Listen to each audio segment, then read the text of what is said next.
Welcome to Catholic Answers Live, the program where you participate with your questions about apologetics and evangelization, including the most important theological, spiritual, moral, and social issues facing the world today. Call now with your question for today's guest. Toll free 1-888-31-TRUTH. That's 888-318-7884. Now, from San Diego, Catholic Answers Live. Hello and welcome to Catholic Answers Live. Thanks so much for being with us today. I am Cy Kellett, your host, and we did it again. We have a great show for you. First hour, we're pro-life open forum. If you have questions having to do with life in its various stages and the ethical treatment and even we'll go so far as to say the charitable treatment of life, of human life in all of its stages, now is the time to give us a call, 888-318-7884. Next hour, we'll have Jennifer Fulwiler here to talk about her brand new book, One Beautiful Dream. So as I said, lots of cool stuff happening today on the show. 888-31-TRUTH is the number. And our guest this hour is Dr. George Delgado, Medical Director of the Culture of Life Family Healthcare. He's board certified in family medicine and in hospice and palliative medicine. He's also completed the certification program in healthcare ethics at the National Catholic Bioethics Center. Dr. Delgado, thank you for being with us again. You're welcome. It's great to be here. It is great to be here. When I was driving this afternoon, and I listened to a report on NPR about they did a poll of Americans' support for abortion, and this didn't strike me as a very profound revelation, but it turns out that as the child matures and goes into later state, and the mother goes into later stages of pregnancy, people are less and less supportive of abortion at those stages. Does that jibe with what you know?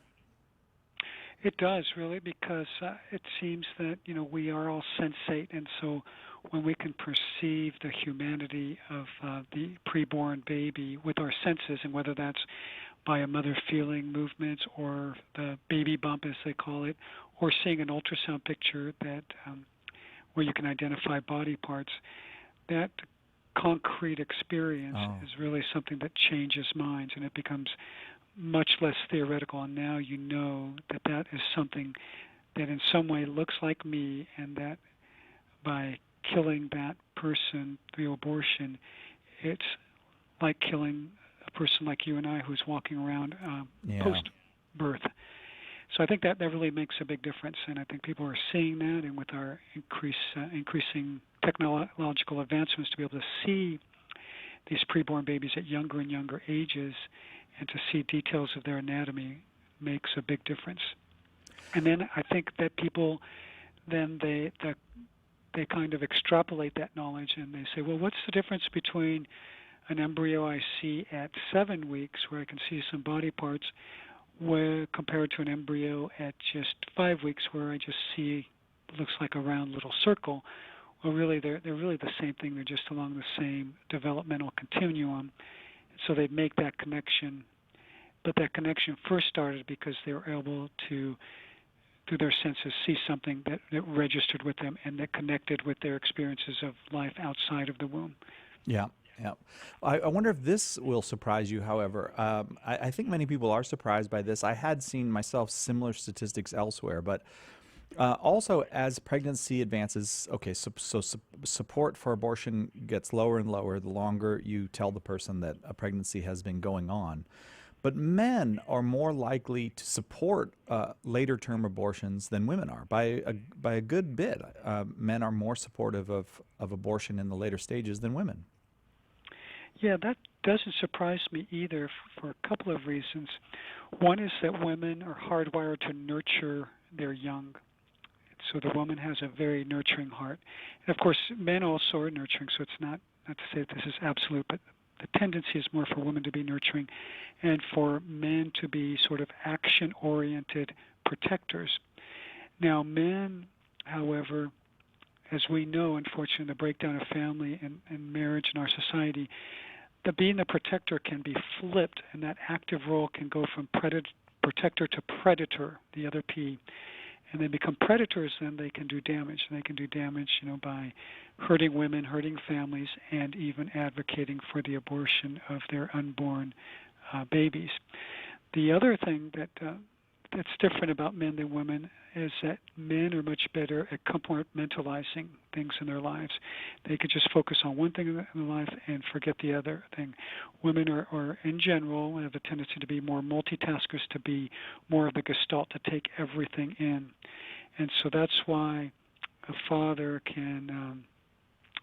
is more likely to be able to justify in his heart of hearts having an extramarital affair than maybe a woman is, and we see men doing that more.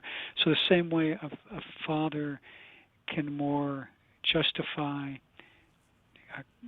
advocating for an abortion of his own preborn child, while a woman might have more difficulty doing that because she knows she's carrying that child and she sees the whole gestalt, while the man will just see himself as a problem solver, and instead of being a protector will go to the other P, the predator role, and will be a predator to kill that unborn child.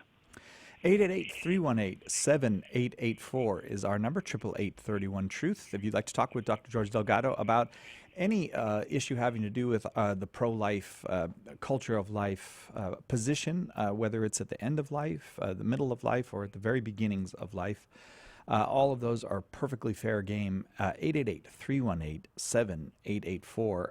I have to say, you often hear that, a majority of people support abortion and all that, but when you get into specific questions, the support seems very soft in many ways. For example, only 28% of people support abortion after the first trimester. Now, we've all been taught that language of trimesters by the Supreme Court in the Roe versus Wade decision.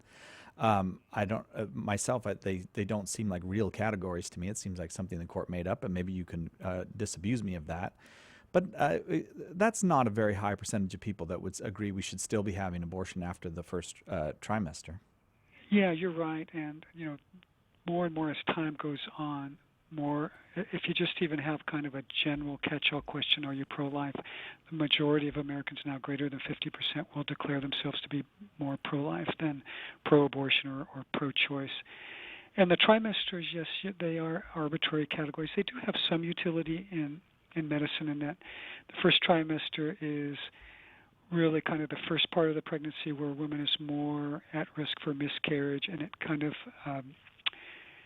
to some extent corresponds to what's called the embryonic period, which is the time of development of the preborn child from the time of a single cell state all the way to where all the organs are formed, and that's usually about 7 weeks. So it's kind of like a little more than half of the first trimester. And then the latter trimester, the third trimester, is really kind of where if the child is born prematurely, will have a really good chance of survival these days. And then you have kind of the middle trimester, which is sometimes called the honeymoon phase, where things are pretty smooth and not a lot of problems physically. So there is some utility in that, but you're right, there are arbitrary distinctions that really have kind of become constructs based on the Supreme Court's decision. Again, 888-318-7884, our number. Lines are filling up to speak with Dr. Delgado about pro-life issues. If you'd like to speak with him, we will do our very best to get your call in before the top of the hour, 888-318-7884. Shall we go to a call to Dr. Delgado? Sure, let's do it. Let's start with Matt in New Orleans, listening on Catholic Community Radio. Matt, your question for Dr. Delgado. Hey, thanks for taking my call. I've actually called before, and I really appreciate y'all's show. My question was about, so my basic understanding of the moral position is that abortion is wrong because it's taking of an innocent life. I'm wondering what the distinction is between other instances when innocent life is taken, like in war or even in the death penalty when we know innocent life is lost. And can you just kind of explain how that taking of innocent life is philosophically different than the taking of an innocent life in the womb? Yes, and Matt, I think you're really getting at the crux of the issue, because people often forget about that word innocent, and that's right. It's taking an innocent life purposely and knowingly is always objectively a grave sin, and a great sin against humanity. And so we know that the preborn child is always innocent. That preborn child can never cause someone else harm. And so that's why we say that since taking an innocent life knowingly and purposely is always in what we call intrinsically evil, evil in and of itself. And that's why we know that the corollary there is that procured abortion, and that is induced abortion, is always intrinsically evil. So then you mentioned the other thing. How about war? Well, war is not always taking innocent life. It can be. So if you are a soldier and you purposely take the life of an innocent person, then what happens? You're prosecuted for war crimes, and you're prosecuted for murder because you have taken the innocent life. So it's very much the same thing as an abortion. But if you are in a war and you're being attacked and you have enemy combatants coming at you and you shoot the enemy to kill the enemy so the enemy doesn't kill you, that's not killing an innocent life. And so that would not be murder, and that would not be equivalent to abortion. How about the criminal on death row? Now, the Catholic Church has said that a country has the right to defend itself and defend its people by having recourse to the death penalty if there's no better way to keep people safe. And the recent popes have said that in civilized Western societies, for the most part, there probably is not a need for the death penalty because we can safely keep these people locked up and keep the population safe. However, let's say you had a person, you were in a country where you had a criminal who killed someone and you prosecuted and you were convinced that the person was guilty, and let's say the country was such that they could not ensure that the person could be kept in prison for the rest of his or her life, and there was a high likelihood that person could escape from prison actually and continue to kill people, then in that case the authorities, the legitimate authorities, could have recourse to the capital punishment and could execute that person, and that would not be killing an innocent person. So that's how those three situations are distinguished. Does that make sense, Matt? Yeah, I guess the only question is there like an ends justify the means issue going on when potentially an innocent person on death row is executed, or when collateral damage? See that you're saying a potentially innocent person on death row. Now, what I'm assuming here is that the process has been carried out correctly, and that you do not have an innocent person on death row. So it's different than if you're in a situation of abortion where you know absolutely sure that the preborn is innocent, and in, let's say, in a war situation where you're sure that the civilian is innocent. So that's totally different than someone who presumably has been convicted correctly. Now, if there's a doubt about that conviction and what we call, and when you don't have what's called moral certainty, that you're sure that that person is guilty, then yes, then that circumstance might make it unethical and immoral to execute that person. But again, in our society, the recent popes have said, and I agree with them, is that we don't have a need for capital punishment because we can keep these people locked up. But that does not make capital punishment an intrinsic evil the way abortion is and the way killing a civilian in a war would be. Mm-hmm. Okay, I appreciate it. Thank you, Matt. Great. Thank you so Thanks much for your call and for your question. It is a pro-life open forum today on Catholic Answers Live. If you have any questions about the ethical and even charitable treatment of life from conception to natural death, Dr. George Delgado is here as our guest and is happy to take your call, 888-318-7884. The number. We'll be right back with more after this on Catholic Answers Live. It's all about the truth. Catholic Answers Live. It might be said that anti-Catholic notions of the Church's history are the original fake news. With all the misinformation being spread, where does one look for the truth? In The Real Story of Catholic History, Professor Steve Weidenkopf gives you the facts on over 50 of the most common misconceptions about Catholic history and shows how to answer them simply and powerfully. Whether it's to answer claims about Catholicism's supposedly pagan origins, old myths about the Inquisition that never seem to go away, or more modern errors that anti-Catholics put forth, The Real Story of Catholic History is an essential resource for every Catholic's bookshelf. Order your copy of The Real Story of Catholic History today by calling 1-888-291-8000 visiting the shop at Catholic.com, or asking for it at a good Catholic bookstore near you. Do you love praying for people? Have you ever wanted to use your gift of prayer to share Jesus with others and build up the body of Christ? Start a public prayer station with St. Paul Street Evangelization. Listen to people's needs, pray with them, or invite them to meet you at church. St. Paul Street Evangelization can help you get started. Find out how at streetevangelization.com. That's streetevangelization.com.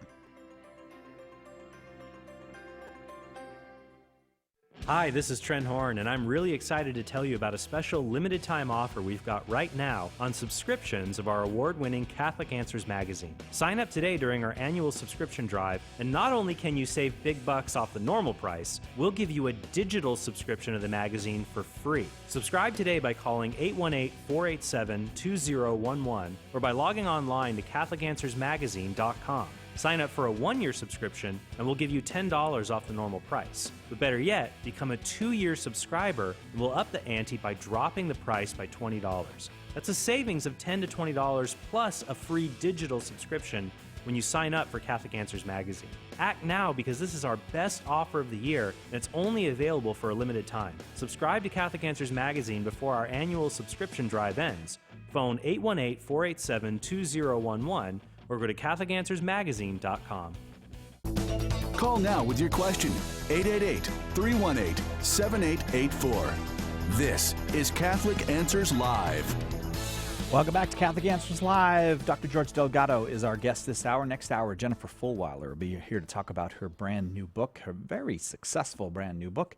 This hour, Pro-Life Open Forum. If you have questions for Dr. Delgado about life in any of its stages, give us a call, 888-318-7884. I do not want to take this opportunity, or miss this opportunity, though, to remind you that Catholic Answers Magazine is on sale right now at CatholicAnswersMagazine.com. You get $10 off a one-year subscription and $20 off a two-year subscription. And you also get a free digital subscription with all of that. You just go to CatholicAnswersMagazine.com, sign up there, and you'll start receiving what I honestly believe is just one of the finest Catholic publications in the world. Really, it's month after month, there's just wonderful stuff in there. Go to CatholicAnswersMagazine.com. Dr. Delgado, any business we need to take care of before we go back to the lines? No, I don't think so. Let's see what All other questions we have. All right, let's go to Mike in Washington, D.C., listening to EWTN on Sirius XM satellite radio. Mike, you are on with Dr. George Delgado. Hi, good afternoon. Hi, Mike. Are you outdoors? So, hi. No, I'm on a Bluetooth. If you can hear me, hopefully you can hear me. Can you talk right into the phone and not use the Bluetooth? Is that possible?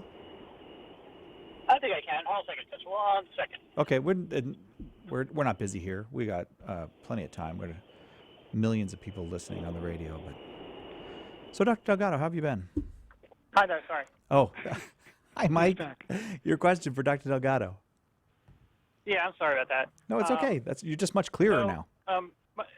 My question has to do with maybe a possible objection, which would be regarding in vitro fertilization. It seems that, like, as it's currently practiced, abortion seems to be like a necessary component, because you see that people are kind of selecting the best embryo and keeping all these extra embryos and selectively reducing embryos once they're in. Is there a way to talk to somebody to say, well, I mean, if you outlaw abortion, you're basically denying people the ability to have children, or you're basically outlawing that entire procedure, or hey, my kid came about through in vitro fertilization. You know, he wouldn't have existed if there's no disability. Well, that's an interesting question. I would look at it a couple of ways.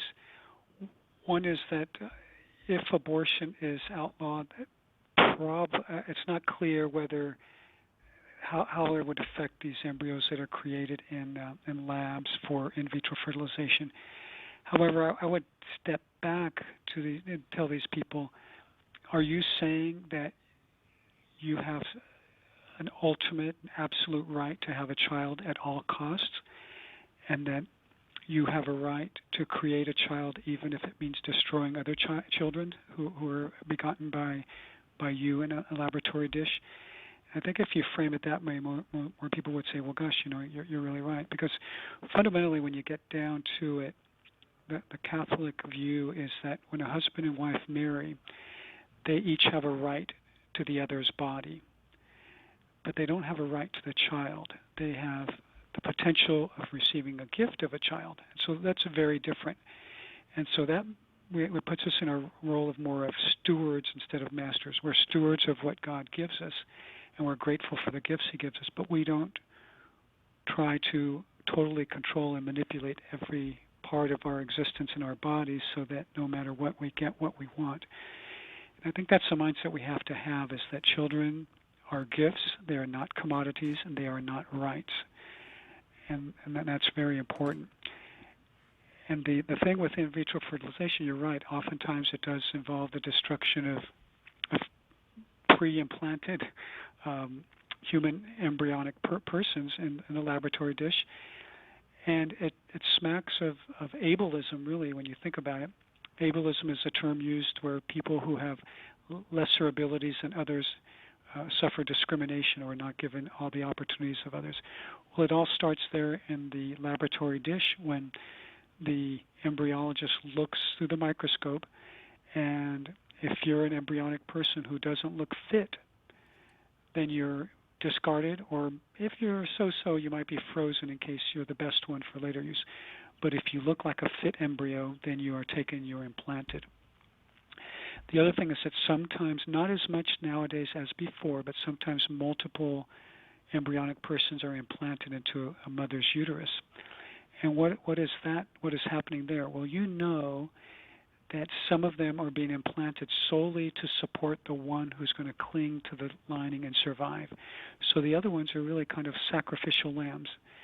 Now, is that any way to treat siblings, which is what they are? They're siblings. To put them in a situation where some siblings will die so that hopefully one sibling can live. And if by chance you're more successful than you had hoped, and 3 or more siblings survive, and even sometimes with 2 siblings survive and are beginning to gestate, well, then they go in and they, again, try to determine which one looks less fit, and they kill the ones who look less fit. Now, that certainly seems like a perverse way of using death to attain life, and I think that's how we really have to look at it and frame it to discuss with these people, because oftentimes they don't realize what's involved with this, and they just think, oh gosh, we're creating life. This is a good thing. We're giving people children. That's what they want, and these people want to be good parents. Well, it's true, but again, the means don't always justify the ends, and the ends don't always justify the means in this case. So we have to keep that in mind. And there are a whole host of other reasons why in vitro is considered immoral to the Catholic Church. I don't think we need to go into that now, but just fundamentally because every human being has the right to be conceived in a normal, natural, marital embrace, and that it's an affront to the dignity of a human being to be produced in a test tube. Matt? Does that make sense? Oh, excuse me, Mike. Yeah, that really does make sense.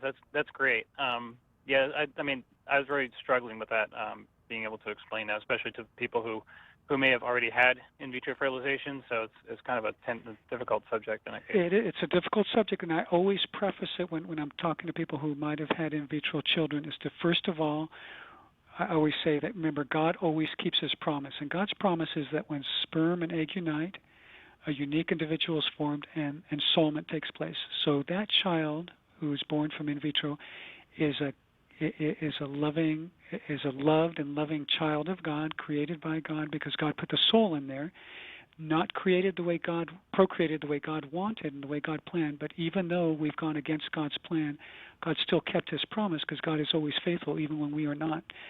And so it's important that person, even though was created in an undignified way, still has all the dignity of any other person. So we never fault or lessen the value of that person. Just like we don't lessen the value of a child who's conceived out of rape. That still is a unique individual with infinite value. So same thing there. So we always have to separate the child who's produced in ways that are not moral or ethical from how that they were produced or procreated. I wouldn't, Mike, thanks very much for that call. But Dr. Delgado, it seems that people just don't accept the premise that that human life begins at conception, and therefore the rest of it's a very simple argument from there that of what the harms are of in vitro fertilization, but not accepting that. And already the culture has given up on the idea that sex and procreation should go together. It's very hard for people to see what the Catholic Church is talking about. It is. It's difficult, and it's because we have adopted a utilitarian ethic in our society. And we can touch on that after the break if we want, but it's just a matter of we have to look at things not just for what the result is, but how we get there. Right, exactly. We'll talk a little bit about that utilitarian ethic abroad in our culture right after this on Catholic Answers Live.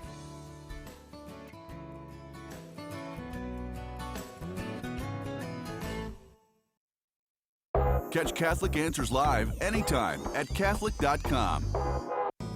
Most men will do almost anything to avoid deep theological discussions. Well, you don't need a doctorate in theology to listen to and enjoy the Catholic Cafe. Join me, Deacon Jeff Drzymski, along with my trusty sidekick Tom Dorian, as we try and make manly sense out of living the Catholic faith. The Catholic Cafe, Saturdays at 4 p.m. Eastern and Sundays at 5 a.m. Eastern on EWTN Radio. Live truth, live Catholic. As the legend goes, the Protestant Reformation began when Martin Luther nailed a list of his grievances with the Catholic Church to the door of All Saints Church in Wittenberg, Germany. But do you know the whole story? In Catholic Answers' brand new documentary, The Protestant Revolution, you will hear from top apologists Tim Staples, Jimmy Akin, Carla Broussard, Trent Horn, and Steve Weidenkopf as they expose the errors of Martin Luther and of the other so-called reformers. This DVD will give you a clearer understanding of our Protestant brothers and sisters, and you will be better equipped to engage them about what separates us and about what unites us.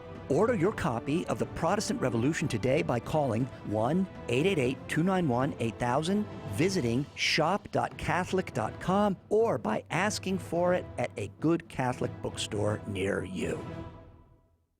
Join us this September for a conference that is sure to ignite and inform your faith. Every time we come here, it's just an incredible experience. I love it. I'm so glad I came here. And I'm having the time of my life. Early bird pricing ends July 2nd. Visit CatholicAnswersConference.com or call 1-888-291-8000 today to register. These guys are so amazing. I always get so much, learn so much. I've already signed up for next year.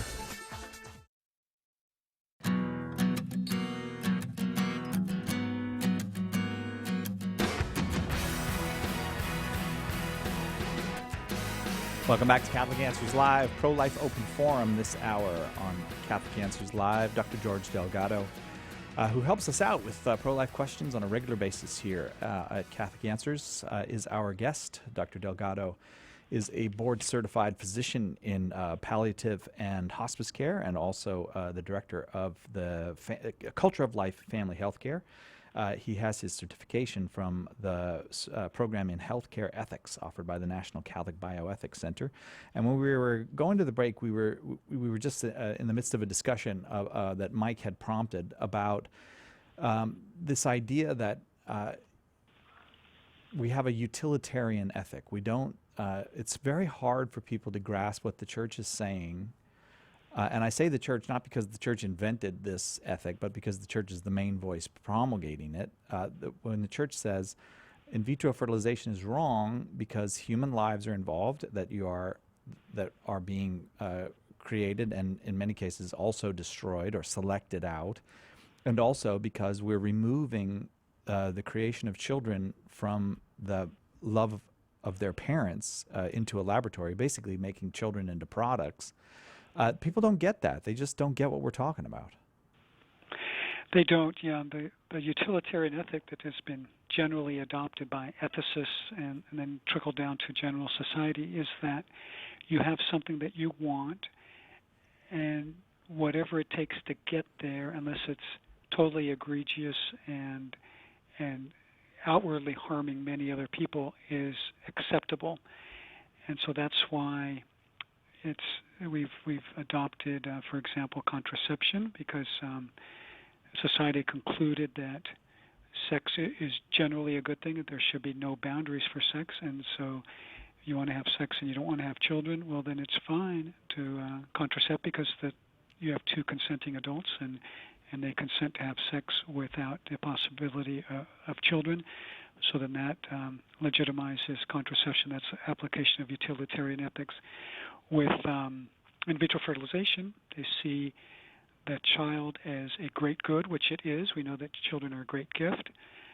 However, they conclude, therefore, since the child is a great good, that we can do anything we want as long as we don't hurt outside people in order to produce that child. And so that justifies that. So the list goes on and on. Utilitarian ethic is used to justify gay marriage and all sorts of things that have taken us away from the classic Western Aristotelian ethics, which is the basic for Catholic ethics, and that is that you have certain fundamental ethical principles that sort of are the bedrock for everything else. And then you look and examine every situation. You look at what is actually being done, what's called the object. You look at the consequences, what happens with it, and you look at the context.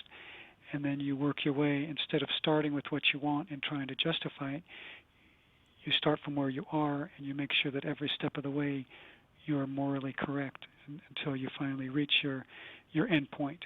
And if at any step along the way you take an immoral step, then you know that you're not on the right track, and you correct course. So it's just a fundamentally different way of looking at it, and it's the way we've looked at it since the time of the ancient Greeks, and it's kept us as a Western culture on track, but now we're becoming off track because we're using a utilitarian ethics. 888-318-7884, the number. Dr. George Delgado, our guest. It is a pro-life open forum, and we go to Helen in Connecticut, listening to EWTN on Sirius XM satellite radio. Helen, your question for Dr. Delgado. Yes, hi, Dr. Delgado. My question is, if a woman is pregnant and it's for certain that she will die if she gives birth to a baby, or if she has some kind of terminal illness, and the only way to save her is to abort the baby, is that justifiable? Well, if you mean by abortion what I call direct abortion, which means your action is directly killing the baby, and that by killing the baby, then that provides benefit to the mother, then that's never allowed, because there your action itself is intrinsically evil. You're killing an innocent person. The analogy would be if you had two children at home and you had a very limited amount of food, and you figured, well, I have enough food for one child, but not for two, so I'm going to kill one of the children. Let's say I'm going to kill the younger one so that the older one can live and have more food. That would not be ethically justifiable, because you're killing an innocent child in order for another one to live. Same thing would be here. If you have a direct abortion so that the mother can live, that's not justifiable. Now, what is justifiable in certain circumstances would be what we term indirect abortion. So I'm going to give you a very common scenario where you have a woman who has a tubal pregnancy, where the baby is implanted in the fallopian tube instead of traveling down all the way to the uterus to implant. Now, in the fallopian tube, as the preborn baby grows and grows, it stretches the tube, and if the tube ruptures, there's a very high chance that the woman will exsanguinate, bleed to death. So there, it is justifiable to do an operation called a salpingectomy, where the portion of the tube that is diseased is cut out to save the mother's life. Now, in doing so, you have that primary effect of saving the mother's life, but the secondary effect is that you end the preborn baby's life. That is a foreseen consequence of your action, but it's unintended, and it, in and of itself, by killing the baby, you're not saving the mother's life. You're saving the mother's life by removing the part of the tube that has ruptured or will rupture. So there, that's what we would term philosophically an indirect abortion, although in common language, we don't call that an abortion at all. And we should not really refer to it as abortion because it kind of confuses the argument of abortion. But that's an instance where the life of the baby is taken, but it's justified.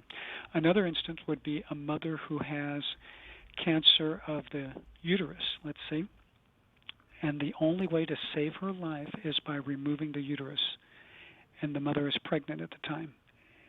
And so you're removing the uterus, which is one action. By removing the uterus, you're saving the mother's life. You're also ending the life of the preborn child. But your intention was to save the life of the uterus, and by killing the preborn child, that's not what's leading to the health of the mother. So in other words, if you went in there and let's say you injected the preborn baby with a poison, you killed it, you would not be curing the cancer. The cancer would still be there, so you have to remove the uterus. And so in that case, one of the consequences is the death of the preborn child, but that would be justifiable if there were no better way to treat that cancer. Does that make sense?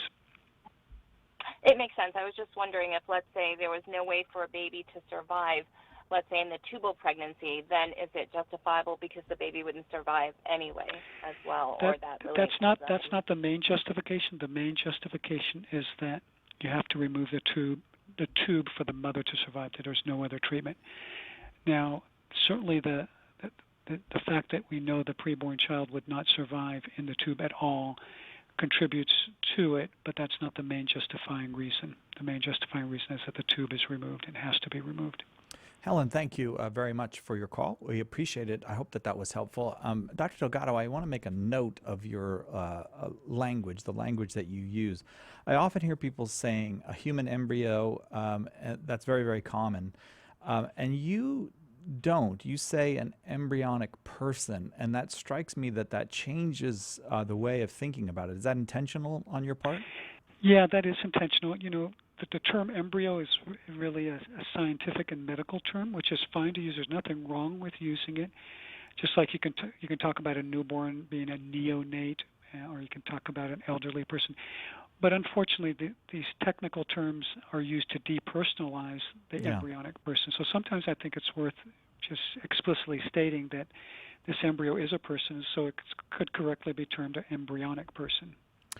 We'll take a quick break. We'll be right back with more of our pro-life open forum with Dr. George Delgado on Catholic Answers Live right after this.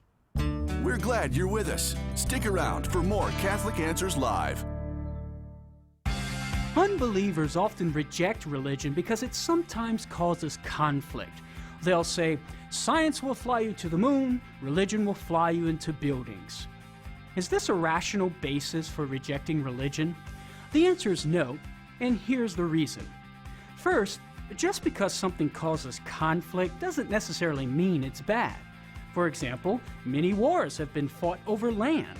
Does this mean we should do away with the right to private property? I don't think so. Second, the objection doesn't specify which religions cause war.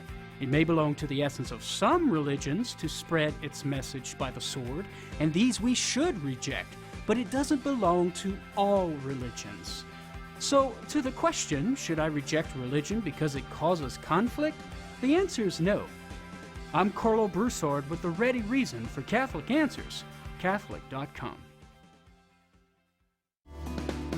Homeschool Connections, an online provider of courses for your Catholic homeschool, is a sponsor of Catholic Answers Live. Homeschool Connections website is homeschoolconnections.com.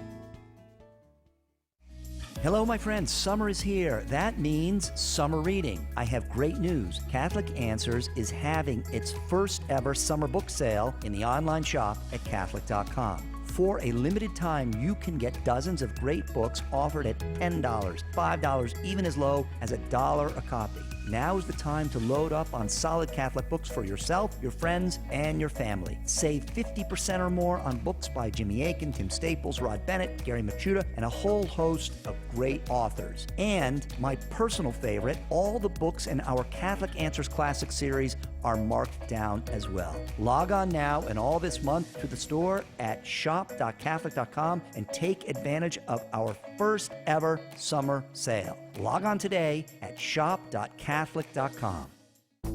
Call now with your question, 888-318-7884.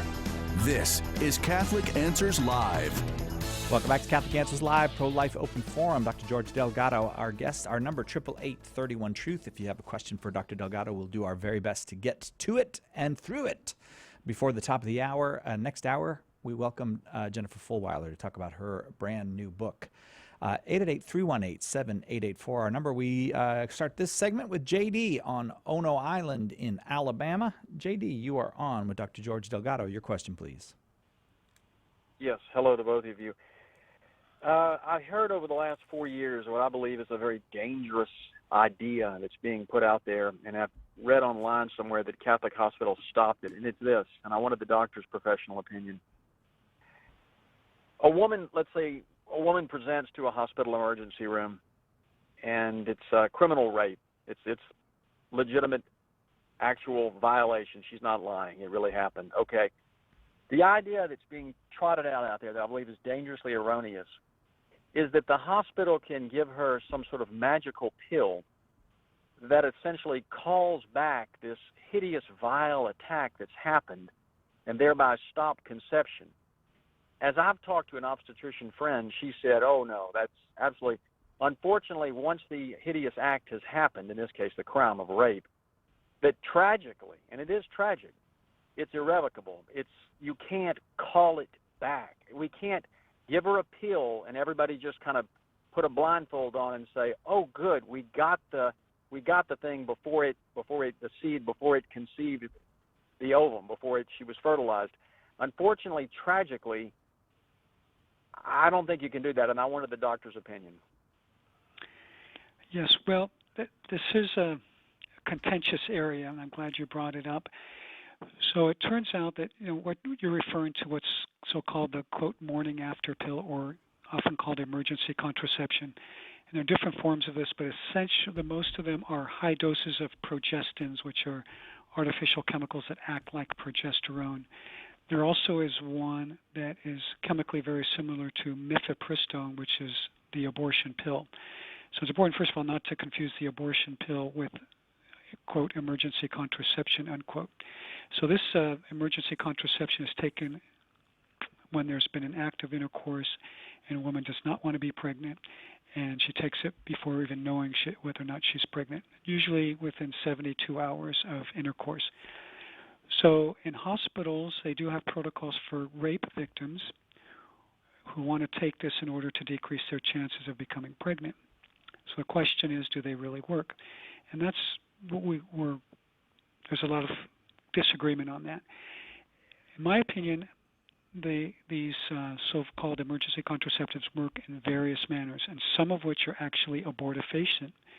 They actually change the lining of the uterus so that the very early embryonic person cannot latch onto the uterine wall and start to develop there.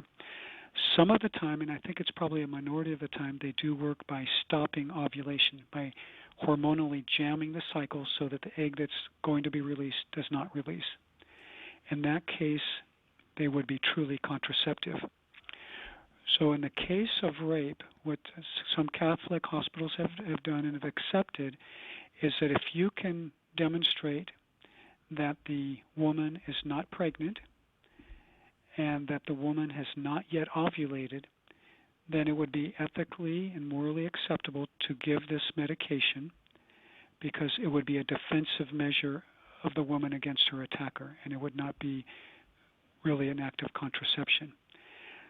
And so from a practical standpoint, what has to be done is a woman has to go to an emergency room, has to have a negative pregnancy test, meaning she's not pregnant, and number two, have to have a progesterone level drawn, and the progesterone level has to be below about 2 to demonstrate that she has not ovulated. If those two conditions are met and it's a rape situation, then morally taking this medicine would be fine. From a practical standpoint, though, it can be difficult to get progesterone levels so quickly. So some Catholic hospitals have actually allowed this to be done with the negative pregnancy testing without the progesterone level. To me, that's taking a chance that there might be an abortifacient potential there, and I would not support that. Does that make sense? Makes a certain amount of sense. I'm like you. I worry. I have grave concerns that it's a little bit like horseshoes or something. I don't know what analogy to make on the fly, but that it's an awful chance. It seems to be being made rather cavalierly, in that if we reverse it, we altered the situation and made it a husband and wife. I think the picture, not rape, I mean a legitimate marital act, the picture might change. In other words, it definitely would, yeah. While I have you here, Doctor, here's another important point.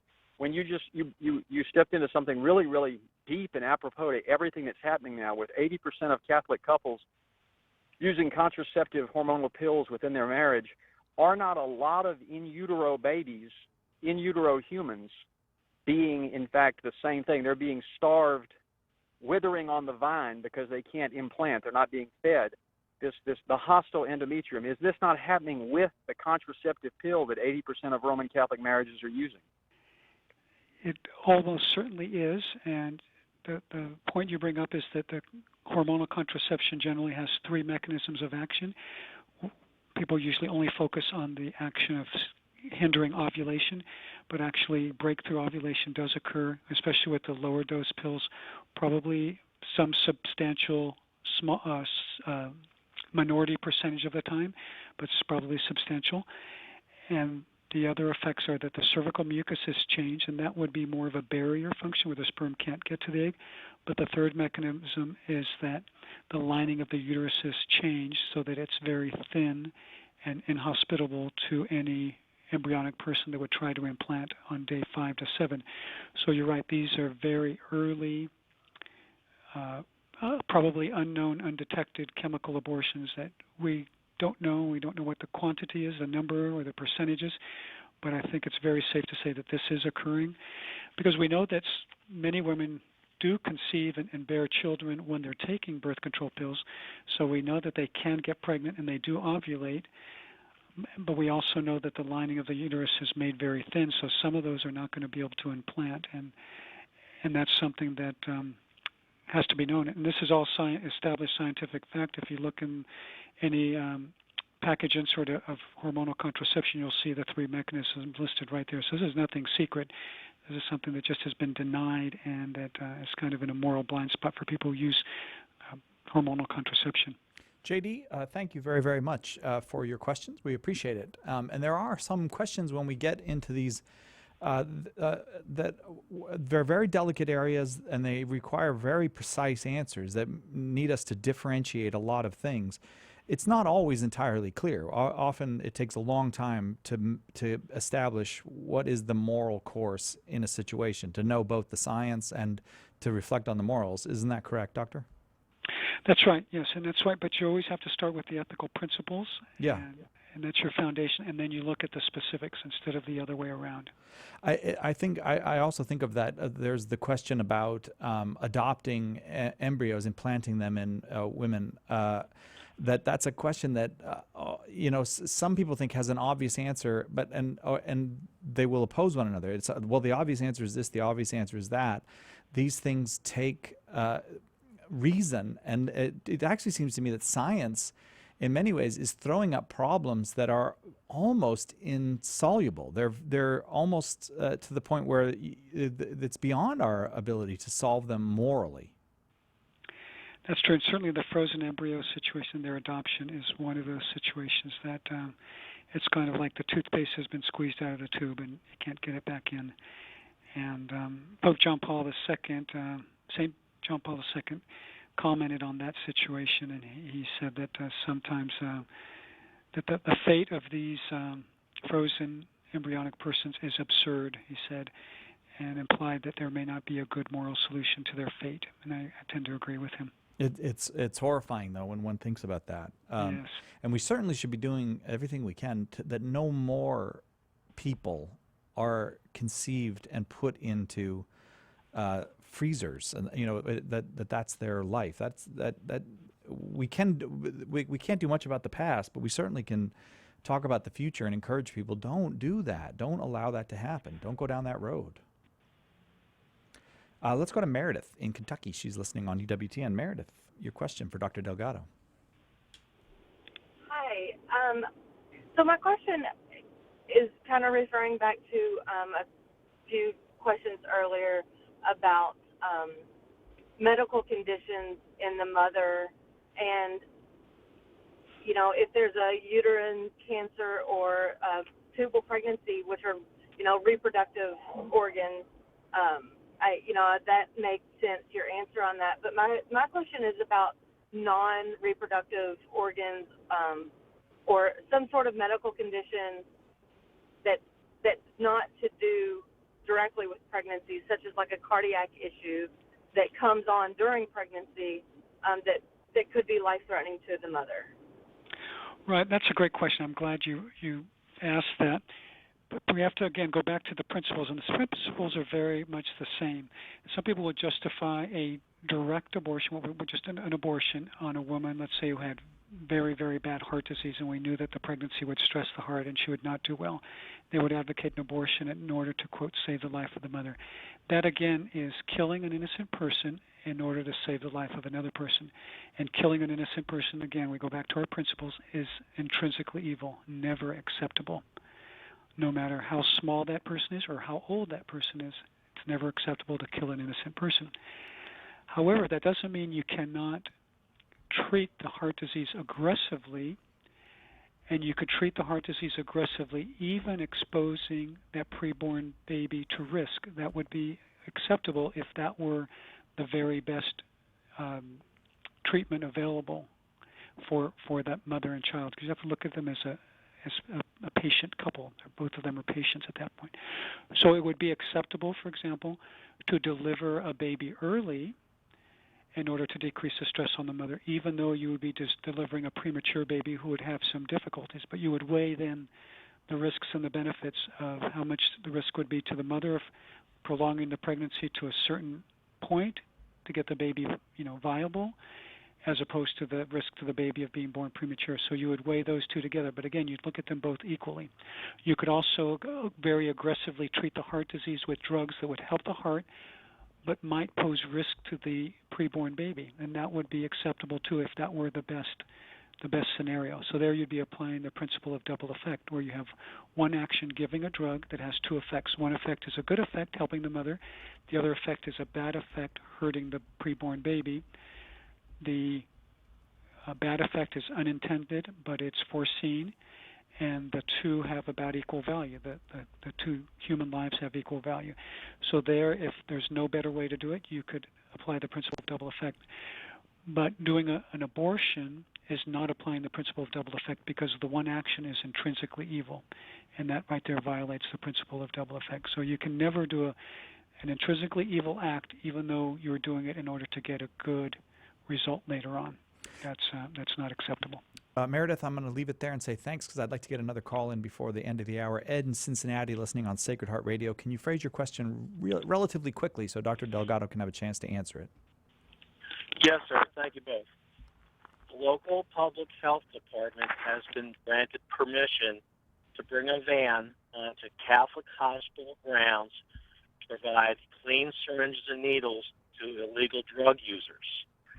I've contacted the Archdiocese, and they said this is lessening the potential of greater harm of STDs and other things being spread.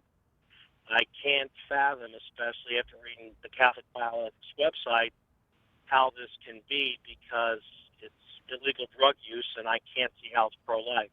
That's my question. Right. So this is a difficult area, because here you have something that's not necessarily intrinsically evil. This has to do more with participation in evil, and so what the question really is by giving these needles, are you increasing the chance that they will use drugs and hurt themselves, or are you decreasing the risk of transmission of infections? And so you really, in this case, it's more of a prudential judgment, and you weigh one versus the other. And if by giving out those needles you are encouraging drug use, then I would say that it would be immoral to do this. If you are not encouraging any drug use, and the amount of drug use would remain the same, and you would potentially decrease the risk of spreading these infections, then I could see that it could be morally acceptable. So this is one of those where you're participating in an evil, but you might be able to justify it because you don't agree with what they're doing. Ed, thank you for that question. Thank you for phrasing it so quickly. Dr. Delgado, thank you for a great hour. You're welcome. Next hour, Jennifer Fulwiler here to discuss her new book, One Beautiful Dream, on Catholic Answers Live.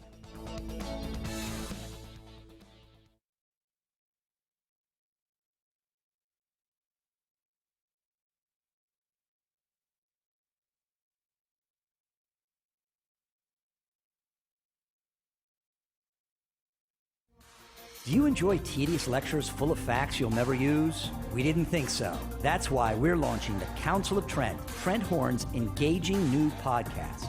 Every week, you'll get lively lessons in Catholic teaching, as well as a new conversation roadmap that will help you share your Catholic faith with anyone, anytime, anywhere. Visit TrentHornPodcast.com now to find out how you can subscribe to this exciting new podcast.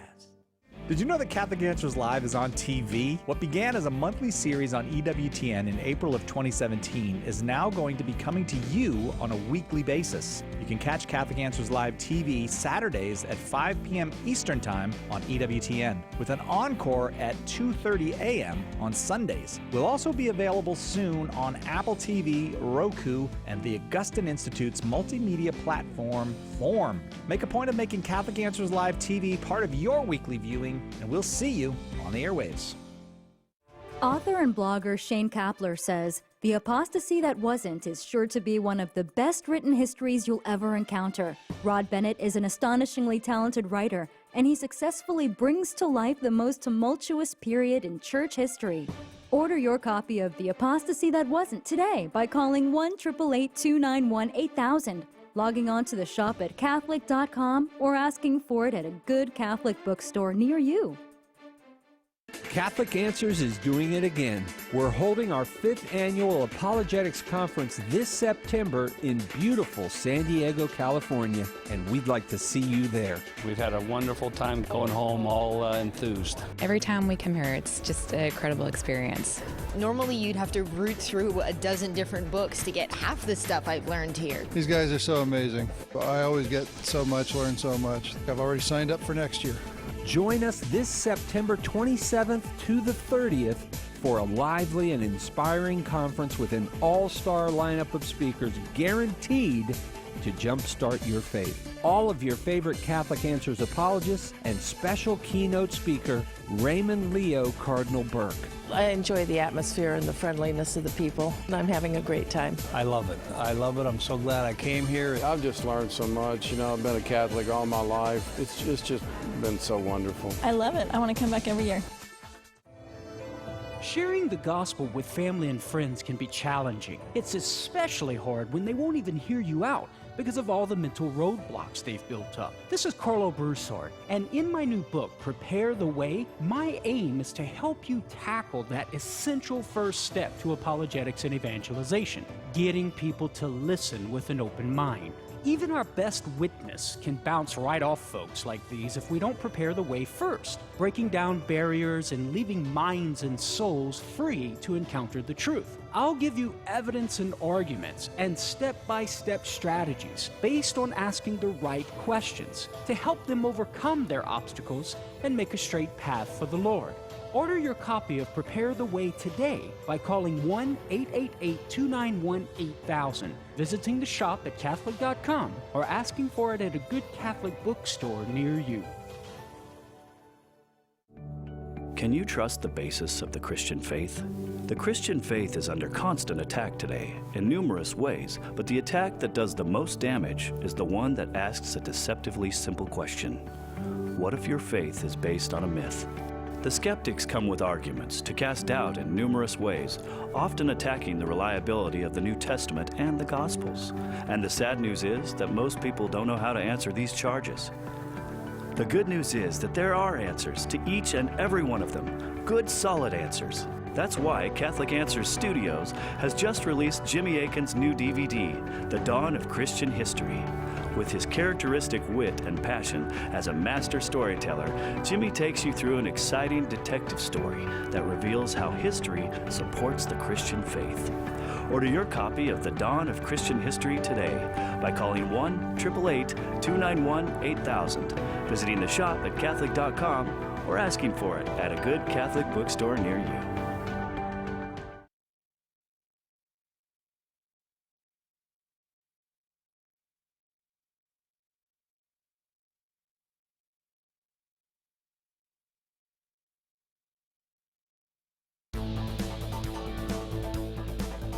Welcome to Catholic Answers Live, the program where you participate with your questions about apologetics and evangelization, including the most important theological, spiritual, moral, and social issues facing the world today. Call now with your question for today's guest. Toll free 1-888-31-TRUTH. That's 888-318-7884. Now, from San Diego, Catholic Answers Live.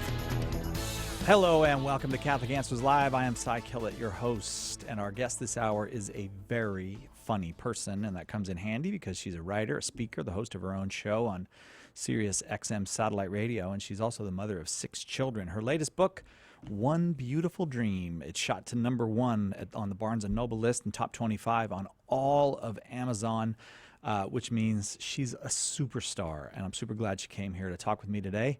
Her book really is, I was holding it upside down for the camera. That very nicely done, Cyril. The book making it to the top 25 on Amazon and #1 on Barnes & Noble's list, all while being unabashedly a celebration of children and faith and more children.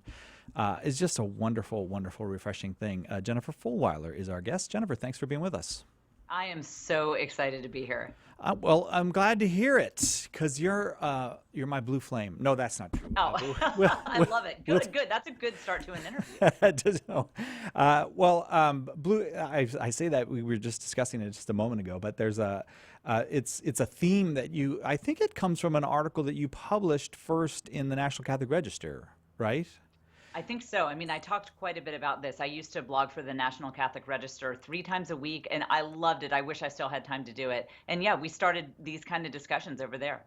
And that comes up in the book, actually, One Beautiful Dream, along with many other things. But tell us just real quick, since I brought it up, what are we talking about when we're talking about a blue flame? Okay, so in the Catholic world, we would probably use the word charism. The St. Catherine of Siena Institute is doing amazing work with this stuff.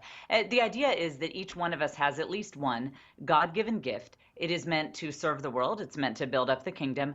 And the hallmark of a charism, or a blue flame, as I call it in the book, which is, by the way, it's someone else's term that I'm borrowing there, but the hallmark of a blue flame is that it gives you energy when you do it. You know, during the time that this book takes place, when I was writing for the National Catholic Register, I was working on my first book about my conversion.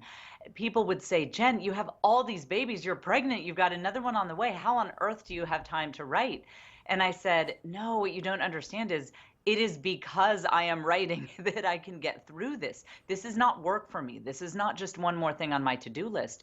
This is something that fills me with joy and energy. And so writing is one of my kind of blue flame things.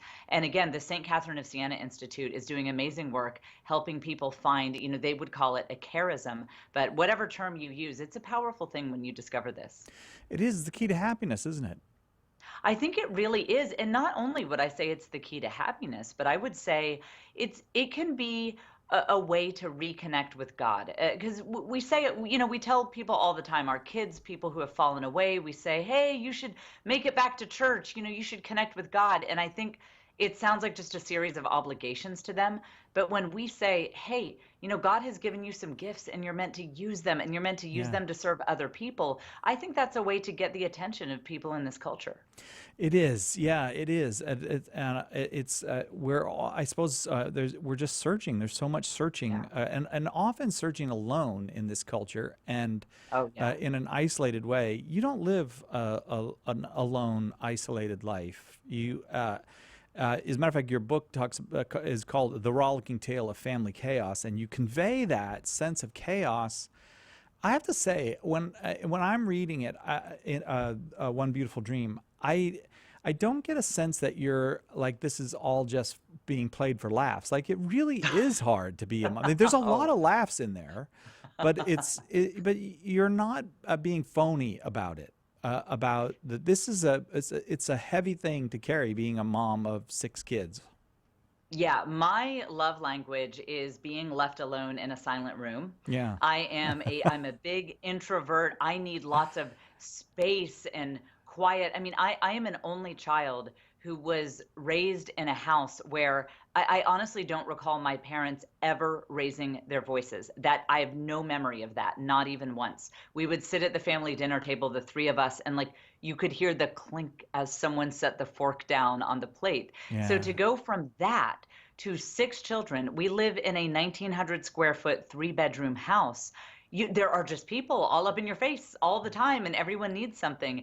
And so I'm very open about the fact that I don't have a temperament that you would think would be suited to being the mother of a big family. I'm a slob. I have no attention to detail when it comes to household things. I almost died one time when I tried to do a glitter craft because my head almost exploded. And so I like to get that out there because I think there's this idea in the culture that if you would even discern the path to have a big family, to maybe be more open to children than feels right to the average person, that you have to be kind of a Martha Stewart, Mary Poppins type. So I always tell women, no, you can have a temperament like mine and still love having a big family. It's just going to look different for you. Yeah, and your husband, I was struck by this too, that your husband, who in the book you called Joe, is also an only child. Yes, we are both only children. Isn't that crazy? My kids will have no cousins or aunts or uncles. So crazy. Oh, I didn't think about that part. How did I miss that? Obvious fact. Wow. So the 2 of you are that's the thing too, though. You said you don't really have that experience, and I guess so-called Joe doesn't either. That's his real name. I know. I'm just messing with you, Jennifer Fulwiler. Sorry.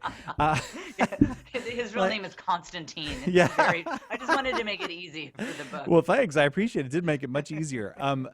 You just don't come at it with that, oh, I know how big families work kind of thing. You had to learn that. You had to figure that out. Well, keep in mind, neither one of us were raised Catholic either. So you have 2 only children, one who was raised kind of lukewarm Baptist, the other who grew up completely atheist. We are trying to raise this big Catholic family. It is the blind leading the blind at my house. We have no idea what we're doing. Oh, yeah. And I didn't mention your first book. I believe it was your first book, Something Other Than God, is a memoir of that very journey in your life out of atheism.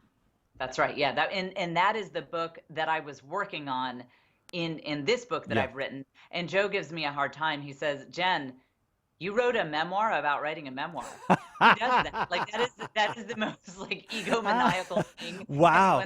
Well, I'm looking forward to the book about writing this book about writing your earlier book. That'll be a good book. The book about writing this book about the earlier book. About writing the memoir about writing the memoir. Yeah, that's my next. That's funny. Our number is 888-318-7884. Jennifer Fulwiler is our guest. Many of you, I'm sure, have read her brand new book, One Beautiful Dream. And if you'd like to talk with Jennifer, give us a call, 888-318-7884. I didn't like, maybe I'm the judgmental type, but I didn't like the green bean lady at the beginning of this book. But I imagine, I want to ask you about how much of that do you get as the mother of 6 children? How much people telling you about what a bad choice or what a series of bad choices you have made to bring this village into the world? You know what's interesting is there's kind of an interesting psychological phenomenon here. Now that my kids are older, I don't get as much flack for it because people see them as full human individuals. You know, you wouldn't look at my 12-year-old who just finished her first novel and say, yeah, that one shouldn't exist. You know, the world would be a better place without her. Nobody's that insane. It was when I was pregnant and had babies, it was amazing how easy that was for people to dehumanize my children, to see, oh, she's pregnant. She shouldn't be pregnant. She already has 3 kids. And it's very interesting that now that my kids are older, I get comments asking how I do it. I get comments saying, whoa, that seems like a lot of chaos. but I don't get as many of the comments where people outright say, you should not have done this. You should not have had these children. But I got that pretty regularly when I was pregnant and or had, little babies around. Again, 888-318-7884 is our number. It's Catholic Answers Live. We're very blessed to have Jennifer Fulwiler, a very funny person, a very fine writer, a speaker, and talk show host in her own right, with us this hour. If you'd like to talk with Jennifer, give us a call, 888-318-7884. We'll take a quick break. We'll be right back with more about One Beautiful Dream right after this with Jennifer Fulwiler. Bringing you the truth. Catholic Answers Live.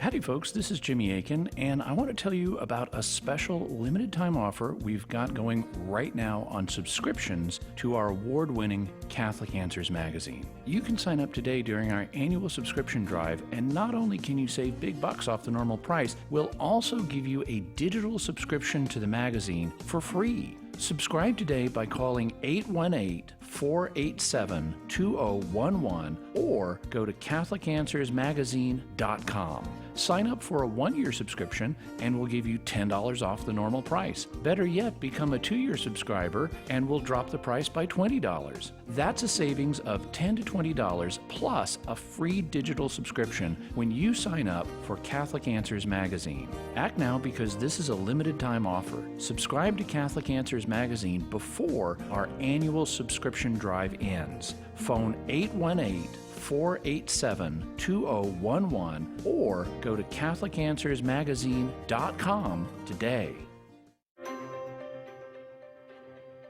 St. John Paul II stated that, for the disciple of Christ, evangelization is a duty, an obligation of love, and the Catechism of the Catholic Church states that evangelization is necessary for salvation. So we know we're called, but how do we do it? St. Paul Street Evangelization can help. To learn more, contact us at streetevangelization.com. That's streetevangelization.com.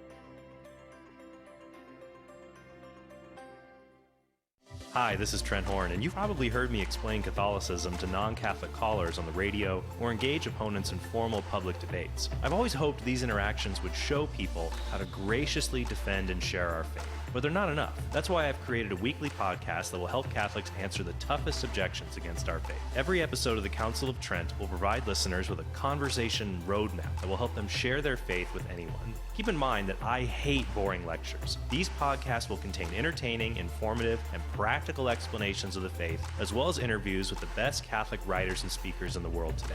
Visit TrentHornPodcast.com today to find out how you can subscribe to my new podcast. That's TrentHornPodcast.com. Call now with your question, 888-318-7884. This is Catholic Answers Live. Welcome back to Catholic Answers Live. Jennifer Fulwiler, our guest this hour. Her brand new book is One Beautiful Dream, the rollicking tale of family chaos, personal passions, and saying yes to them both. It's from Ignatius Press. And do you have two presses? Is Zondervan also is it a shared deal? Yeah, this is kind of a historic thing, if that's not too big of a word to use, that my deal technically is with Zondervan. They're a HarperCollins imprint, but we wanted to do an edition for the Catholic world, and I had worked with Ignatius before and had such a great experience with them that I wanted to do something with them. And so you see on the back cover the Zondervan logo, and they're, I think, maybe the biggest Protestant publisher, and then the Ignatius logo, which is obviously a large Catholic publisher. And I think that's a wonderful sign of the times to see the big Protestant publisher and the big Catholic publisher working together. Yeah, I wonder, do you, if Catholics, I suppose, are known, I think probably Catholics and Mormons have a reputation of being the big family people. I don't know how Mormons are doing. Catholics, we're less so than we used to be. But in Protestant circles, how is your big family received? I think they're a little terrified of us. It's definitely less common. When I've gone to, for example, there was a business meeting that I went to that was more in the Protestant world related to this book, and my kids were traveling with us. So my husband and my dad and my kids were all with us. And I just told them to stop by and said, oh, hey, here are the kids. And they weren't being bad, but they were being kids. You know, they were kind of running around. And everyone was so nervous. And you could tell that they were just trying to wrap their minds around this idea that wait, there are kids here, but this is an office. And in the Catholic world, it's like, oh yeah, there are 10 screaming kids here. We don't think anything of it. So everyone is very friendly and welcoming, but they are very clearly not used to the sort of big family, kids everywhere culture that we have in the Catholic world.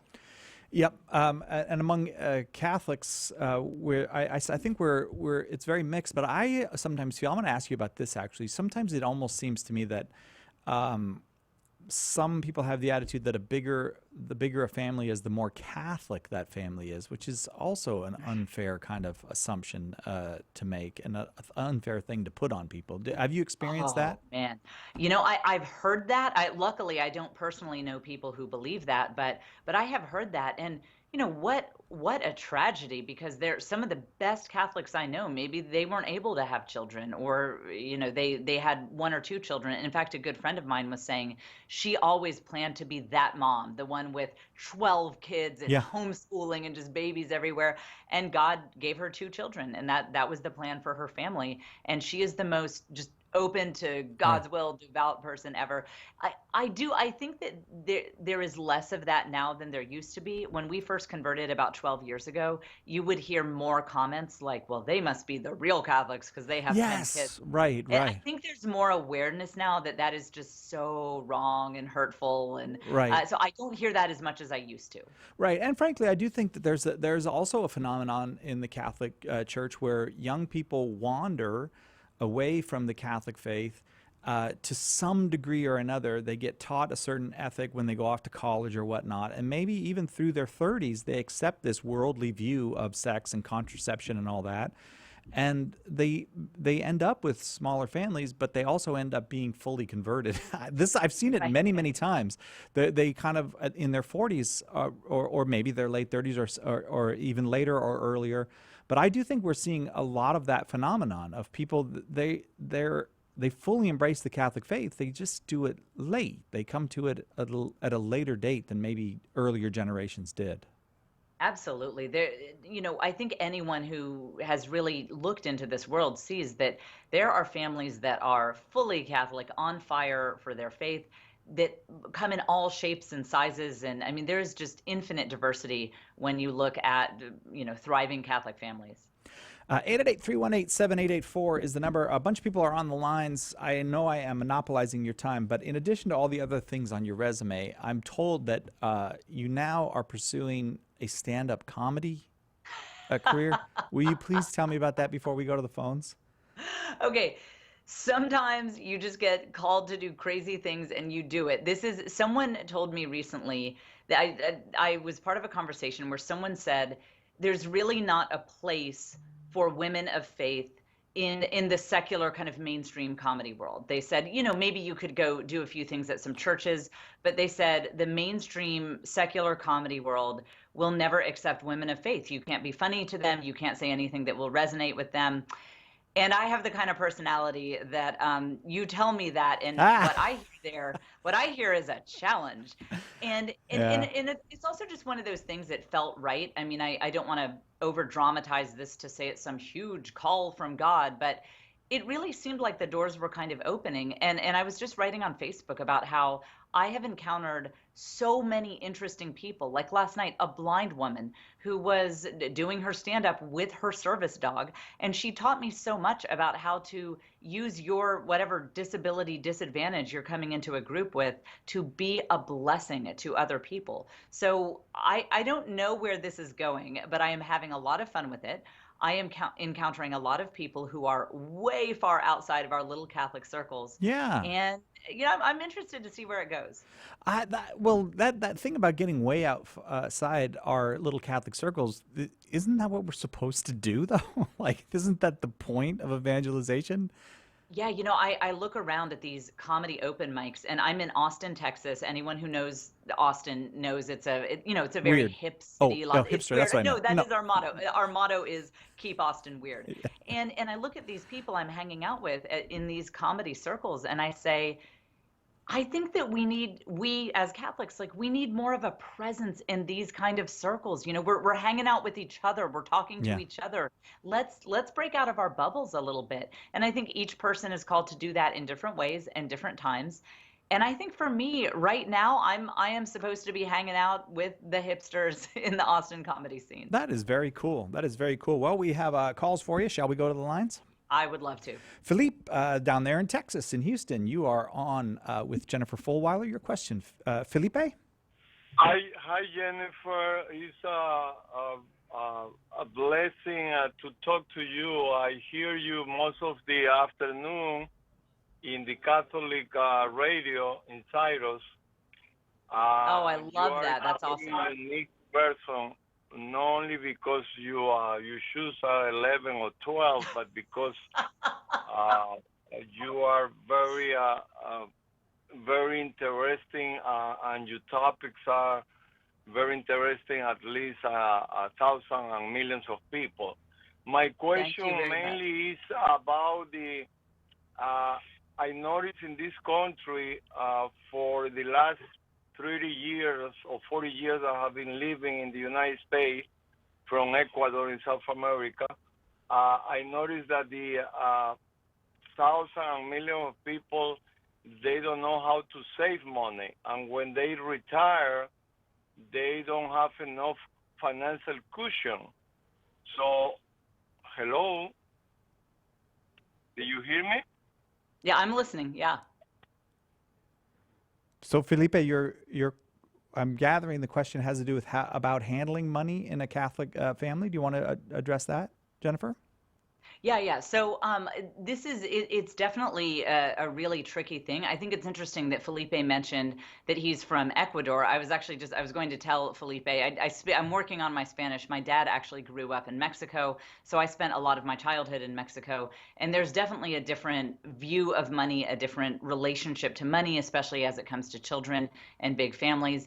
And one of the things that I am really coming to see is that it's important that families take a look at their big expenses, your house, your car, things like that, and put a lot of your energy and focus into getting those expenses under control.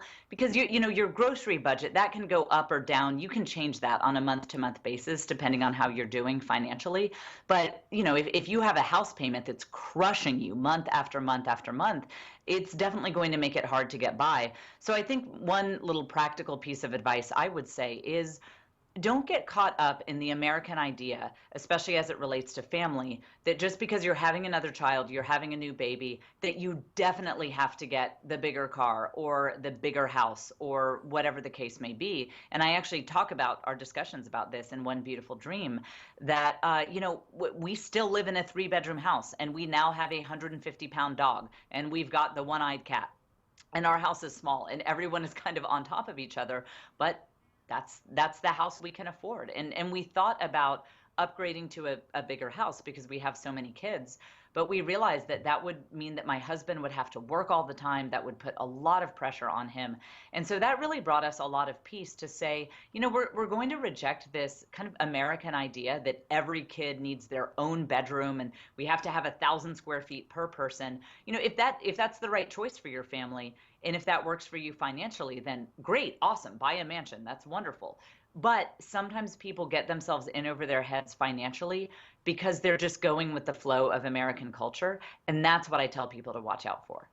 I think we lost Felipe. I think that was what the problem was. But I'm so glad that we got that call, because it does seem like the idea that you got to have a certain amount of stuff that gets in the way, and then we are sometimes I think there's status involved in the stuff we have as well. It's hard to let go of status and let go of stuff. But whether we have a big family or we have a small family, that is exactly what the Catholic life is. Let go of status, let go of stuff. It really is, and it will give you so much peace when you do that. Like you said, let go of status, let go of stuff, and also speak to your kids honestly about your constraints. Another thing that I see being in parenting circles is that parents will just lie awake at night just in despair because, for example, they can't send all of their kids to the really great camp that everyone else is going to because they can't afford it. Yeah. And they have so much guilt and they beat themselves up about it. And I know, my husband was raised by a single mother. She was dirt poor his entire life. And you know what? it was okay. He doesn't have any scars from that. She would just go to him and say, hey, I'm sorry, it is what it is. I'm a single mom. I can't send you to the fancy camp, or I can't buy you the brand name clothes that your friends are wearing. Hey, this is the life that God gave us. What can I tell you? And you know what? It was totally fine. And I think that parents bring so much stress into their homes that they really don't need to, because they're trying to buy their kids all the things that the neighbors have. And especially if you have more than one kid, that's going to get pretty expensive pretty quickly. And I really encourage people to let that go, do what works for you, and don't feel guilty about it. And they like their brothers and sisters, too. That's something Yeah, else. You know, yeah, right. One of our apologists, Carlo, was in here yesterday with all of his kids, and they have the littlest one is a baby, and it's just beautiful to see how much the older ones, they love their baby brother. And that's a better gift than just about anything you could ever give a child. I have really seen that. And we talked earlier about how I'm an only child and my husband is an only child. So I didn't go into parenting with really any experience of siblings, because I also came from kind of only child culture. The vast majority of my friends growing up either had one sibling, or if they had other siblings, they were living outside of the house. So I've really seen what a gift that is. One Beautiful Dream is the brand new and thank God, very popular book from Jennifer Fulwiler. Thank God, because we need more books like this, and because Jennifer needs the money. She's got 6 kids at home. Well, more with your calls for Jennifer Fulwiler right after this on Catholic Answers Live.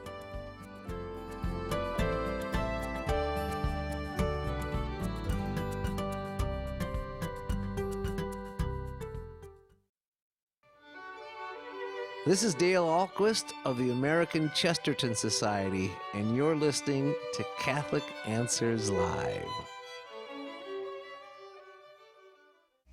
Hello, my friends. Summer is here. That means summer reading. I have great news. Catholic Answers is having its first ever summer book sale in the online shop at Catholic.com. For a limited time, you can get dozens of great books offered at $10, $5, even as low as $1 a copy. Now is the time to load up on solid Catholic books for yourself, your friends, and your family. Save 50% or more on books by Jimmy Akin, Tim Staples, Rod Bennett, Gary Machuda, and a whole host of great authors. And my personal favorite, all the books in our Catholic Answers Classic series are marked down as well. Log on now and all this month to the store at shop.catholic.com and take advantage of our first ever summer sale. Log on today at shop.catholic.com. Hi, this is Trent Horn, and I'm really excited to tell you about a special limited-time offer we've got right now on subscriptions of our award-winning Catholic Answers magazine. Sign up today during our annual subscription drive, and not only can you save big bucks off the normal price, we'll give you a digital subscription of the magazine for free. Subscribe today by calling 818-487-2011 or by logging online to CatholicAnswersMagazine.com. Sign up for a 1-year subscription and we'll give you $10 off the normal price. But better yet, become a 2-year subscriber and we'll up the ante by dropping the price by $20. That's a savings of $10 to $20 plus a free digital subscription when you sign up for Catholic Answers Magazine. Act now, because this is our best offer of the year and it's only available for a limited time. Subscribe to Catholic Answers Magazine before our annual subscription drive ends. Phone 818-487-2011 or go to CatholicAnswersMagazine.com. Now there's a fast and easy way to get in touch with EWTN. The EWTN Everything number. Call 1-800-447-EWTN to get the latest information on programming, special events, pilgrimages, and more. Our EWTN Family Viewer Services representatives are ready to help you with whatever your needs may be. The EWTN Everything number. 1-800-447-EWTN. EWTN.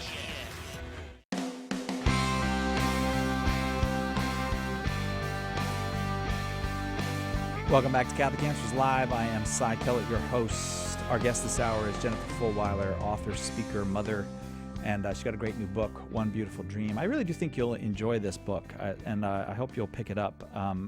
It's not a phony baloney book. It's not one of those, I am a perfect Catholic mom, and let me tell you how you, too, can be a perfect Catholic mom. As a matter of fact, I felt deeply ashamed for Jennifer at certain parts. No, it's not. That part's not really no, you true. probably did. I did not. I did not. But I thought it's nice that you're telling the story like the real way that it is, and because the joys of it are so great. I mean, they're so beautiful, and it would be, you'd really be selling the story short not to tell the whole truth. And I think you did do a great job of telling the whole truth. One Beautiful Dream, again, is the book. You also coming to a comedy club near you. Jennifer's been working out as a comic. We'll see how that goes. I wish you all the best on that. I'd actually like to know how you do it. I've always wondered how people write a joke. I don't know how that, or are you a storytelling type, or what do you do? I've been trying out both the storytelling and the one-liners. And by the way, I've been putting clips on Instagram stories. So if people look me up, I'm Jennifer Fulwiler on Instagram. They've got the stories. They're only up for 24 hours. So I have video of everything I've done so far, and I put the excerpts on Instagram stories. And it's nice because they're deleted after 24 hours, so nobody can see. Hey. So I've been trying the stories. I've actually been going more toward one-liners because they're easier to deliver, they get better laughs, but it takes work. I mean, you have to be very precise. But you know what's interesting is I feel like being Catholic, I kind of have the secret decoder ring because what we learn through our faith is really kind of like the owner's manual to being human. And so I feel like I kind of have a leg up because just by virtue of being Catholic, I know what people's real wants are, that God-shaped hole in their heart. And so I find that I kind of actually have more material coming from a Catholic background because, when Joe and I converted, we both said when we read the catechism and other Catholic wisdom, we said, we kind of feel like we found the owner's manual to the human soul. And when you have that and you compare that to what's going on in the culture, you have endless comedy material. That is really cool to hear. I have been monopolizing you. I feel guilty about it. So I'm going to go to Stephen in East Jordan in Pure, Michigan. Stephen, your question for Jennifer Fulwiler. All right. Thanks for taking my call. I think I'm going to get your book, Jennifer. Great. Basically, it seems to me that your book is about the crisis in the family. We had a synod on the family, all these issues. I laugh because everyone says to me, what, you have 5 children, Stephen? Oh my gosh, you should get an operation for that. You know what causes that? So I laughed when you said it because I endure the same type of persecution for having a large family. But then my question was pointed towards when you hinted that it is reducing. You don't see as many Catholics with large families. I did some thinking about that because it's true. Here I am, no matter where I go, there are still very few Catholics that have as large as a family as I do, even. And I think what all the theologians and everything, including Trent Horn and Father Pacwa, have called before on this similar issue, they refuse to talk about child custody, and I'll tell you how that correlates in just one second, because they say they can't talk about that as an issue. I find that astounding that these theologians and these proud Catholic people can stand up to Roe versus Wade, but they're too afraid to stand up to issues like child custody. Well, I know other Catholics that fear that their Catholic wife has left them and divorced. They were married in the church, and other Catholics fear that if their wife were to up and leave them, that they would get hosed with child custody, $1,000 a month. And other Catholic guys that I know have said to me, I'm stopping at 2 children because in case she leaves me, she's armed with the law of the land, the law of Caesar.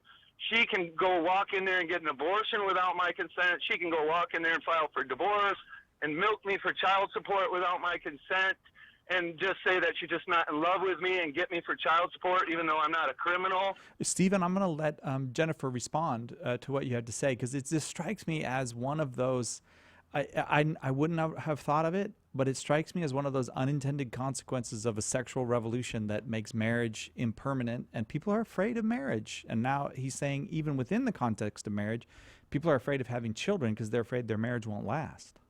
Yeah, I hadn't thought of that angle. That is really interesting. And I think it's one of those examples too of, you try to do something good in terms of law and policy, but then there are difficult things that can come out of it. I mentioned earlier that my husband was raised by a single mother, and for many years she couldn't get any child support at all, and it left her on the brink of destitution. So I like that there are laws now that say that really hold either parent, whatever parent doesn't have custody, that hold them accountable and make sure that they are, that they're paying what they need to pay. Because again, my husband as a child really felt the brunt of the lack of those laws that used to be there. And I think one of the reasons we as Catholics, I mean, you and I, Cy, both have Catholic radio shows.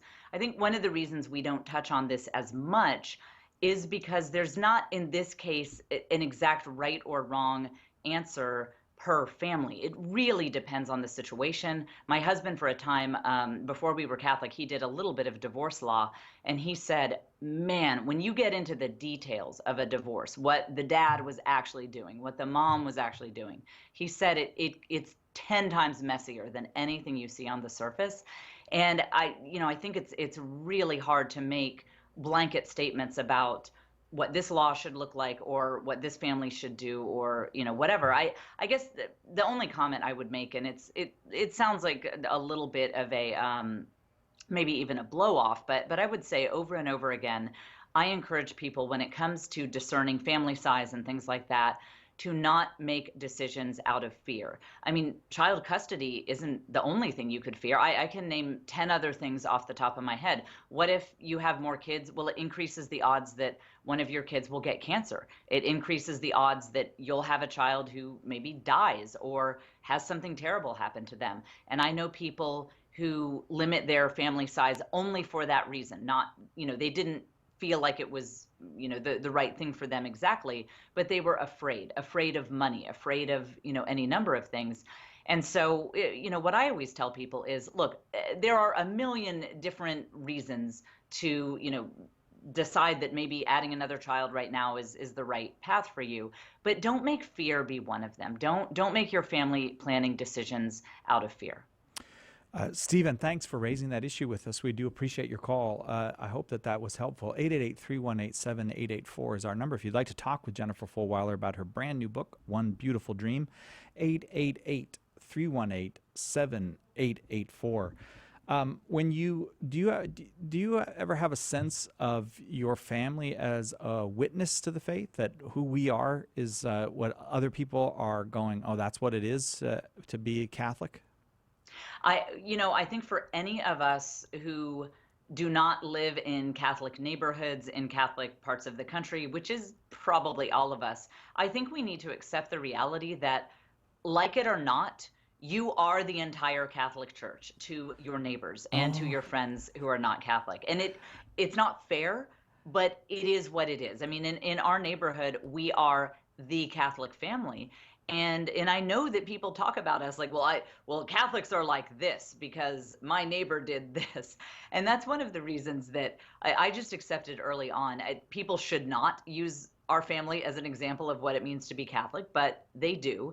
And so that's one of the reasons that whenever I encounter anyone, but especially people who aren't in our circles, I try to just be honest about our struggles, honest about both the good and the bad, because I think that one of the top things that can kind of turn people off is when you're trying to present that perfect image, when you're fake and they sense that they're not really encountering the real you. So I try to, for better or worse, give people the authentic experience as our family is living it, that we are very imperfect, we mess up all the time, we have plenty of bad days, but we love our faith either way. One Beautiful Dream is the book. Jennifer Fulwiler is our guest. 888-31-TRUTH is our number. 888-318-7884. That you said don't make decisions out of fear. I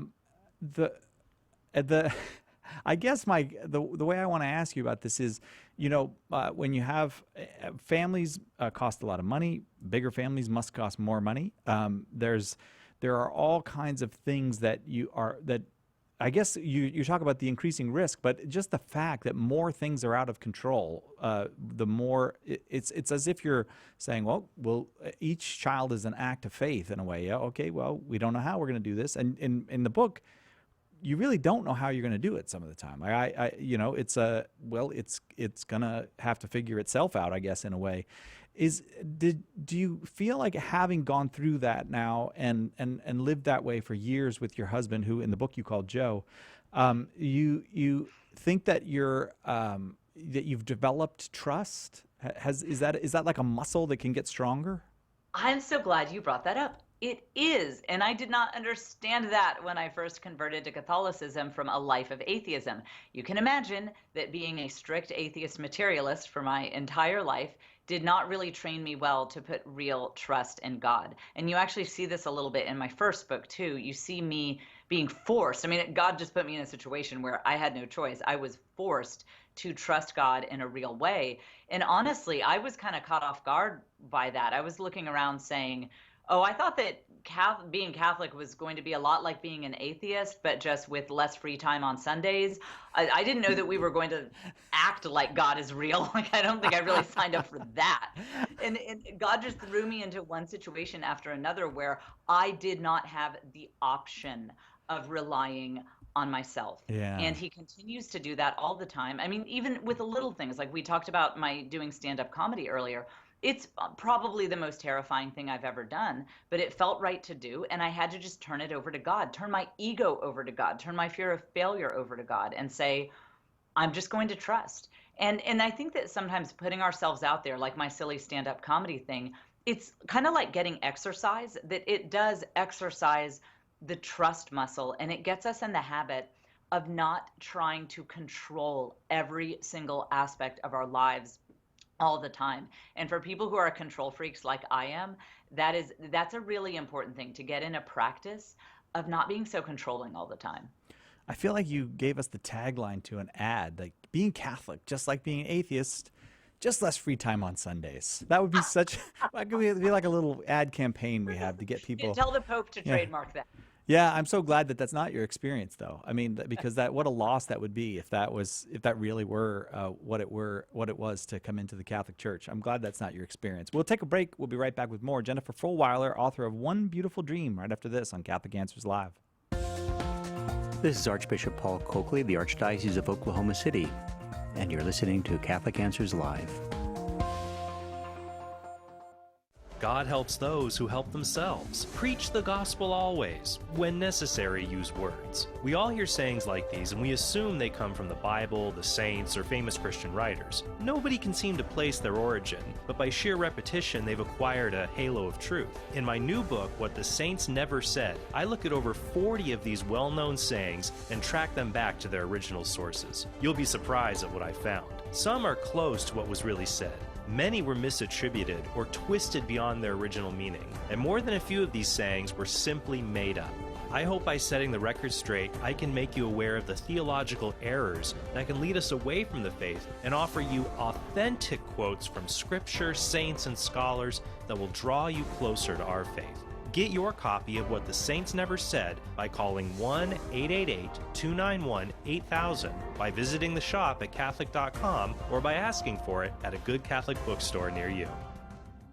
Catholic Answers Live is brought to you in part by CatholicSingles.com, the website for Catholics who want to meet others who share their Catholic values for faith, fellowship, and love. You can learn more at CatholicSingles.com. Catholic Answers Live thanks CatholicSingles.com for their generous support. Summer is upon us, and though the temperatures are going up, the prices are coming down during Catholic Answers' first ever summer book sale in the online shop at Catholic.com. For a limited time, dozens of great books are available for $10, $5, even as low as $1 a copy. This is the time to load up on solid Catholic books for you, your friends, and your family. The spectacular online event offers savings of 50% and more on books by Jimmy Akin, Tim Staples, Rod Bennett, Gary Michuta, and a whole host of esteemed authors, evangelists, and apologists. We've even got all of the books in our Catholic Answers Classics series marked down. Log on now to shop.catholic.com and take advantage of what will be one of the most exciting sales of the summer. You know it's all good stuff because it's from the people you know and trust at Catholic Answers. Log on to shop.catholic.com and start saving today. Call now with your question. 888-318-7884. This is Catholic Answers Live. Welcome back to Catholic Answers Live. we promised you a Great Big Giant Wednesday show. We delivered a Great Big Giant Wednesday show. What, we didn't promise? We forgot to promise, Nick? Oh, all right. Well, we delivered anyways. We forgot to promise a Great Big Giant Wednesday show, but nonetheless, we deliver. And really enjoying our conversation today with Jennifer Fulwiler, who you can hear on Sirius XM satellite radio with her show there, or whose books you can find wherever good books are sold. You probably could find some of her books where bad books are sold as well. I'm not sure about that. Definitely there. Yeah. The first book was Something Other Than God, a memoir of your journey out of atheism and into the Catholic Church. And I have to say, I mentioned this to you earlier. I didn't say it on the air, though. The first time I saw you was in a movie called Convinced by my very good friend, Don Johnson, and it's a wonderful movie. But it's people who have similar stories to yours, people like Devin Rose, who were going along as atheists and found out there was a whole dimension to the world that they didn't know about, and they became Catholic. Yep. Yeah, he did such a good job with that. And by the way, it's amazing how many people in Convinced are local to me. I mean, Mark Rigneris, Devin Rose, and I all go to the same parish. Abby Johnson goes to the parish down the street. So you guys need to come to Central Texas. That's where it's at. You know, something is happening in Texas. Really, I'm not kidding you. Like something in the Catholic Church is happening in Texas. I think it goes up in another place. I would say too, Nebraska. There's these communities of people that are something powerful is happening. I'm glad to hear that you're there as part of that. And you're in Don's new movie that's coming up, which is called Unprotected. Right? Yes. Okay. So I wanted to be, and we just couldn't work it out schedule-wise. Oh. I think he's using some of my clips from the previous one. I just couldn't fit it into my schedule, but I support it and love what he's doing with it. Yeah, that's going to be his take on the sexual revolution. And yeah, it's going to be all the wonders that have flowed to us as a culture from the sexual revolution. As a matter of fact, probably means in many ways the end of our culture. We'll just see if we can build a new one once it all collapses, I think. But that's about the best plan right now. There's a happy thought for you, Jennifer Fulwiler. I bet you're so happy to be on this show. Who is this guy? It sounds like my show. Yeah. Oh, sorry. Very familiar. Let's go to Kit. But I don't have a line number for Kit. Where do I go, Thomas? What line number am I going to for Kit? No, I can't. Nobody knows? All right. Kit, hang on. We're going to figure out what line you're on. We'll go to John in Colorado listening on 1060 AM. John, your question for Jennifer Fulwiler. Yeah, hi. I was listening to you on the radio and was very interested in everything. I have 10 children myself, and I always found it interesting that everybody felt it was very appropriate to comment on like how many children I had, especially when, like you said, when they were young, and yet no one ever had no one ever comments on people that have no children, and it was just people would always ask me, are you, how many children are you going to have, or why did you have so many children? And my response to them was always, I've never tried to have a child, and I've never tried not to. That's a good response. I like that. Yeah, God's going to bless me, and I've never presumed that God would ever give me another one. And when we had another child, we were blessed by another child. And but yeah, I found that double standard. If you had ever, seen that as well. What's interesting is I was just having a conversation with a friend of mine who is infertile. She's been married for 2 years now, and they're really struggling with infertility. And she said she has gotten some hurtful comments, especially in the Christian world, of people assuming that they must want a child-free lifestyle or something, and people will make comments. So I think basically, unless you have 2.5 children, there is going to be someone out there who will find a way to judge you. If you have more than 2 kids, you're going to get judged. You have too many kids. If you have 1 or 0 kids, there will be people who assume that you're, doing something that you hate children or you want a child-free lifestyle. So I've heard that, my friends who have dealt with infertility or for, whatever reason don't have more than 1 kid or don't have kids, they've said that they get some comments too. So I guess it's everywhere. John? Interesting. Yeah, I guess that's true. I think maybe that happens more in the Christian circles. I think in the secular world, But it was always funny. I actually came back to the Catholic Church just 3 years ago, and so for years everybody always asked me, "Are you Catholic or Mormon?" And now I can just say, "Yeah, I am." Yeah. Catholic. Oh, so you had 10 kids while you weren't practicing your faith?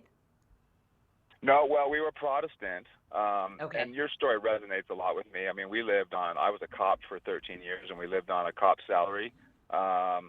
We then went to Cambodia for 12 years, and with 7 of our kids, and had 3 more out while we were there as Protestant missionaries, and actually became Catholic in Cambodia before we came back.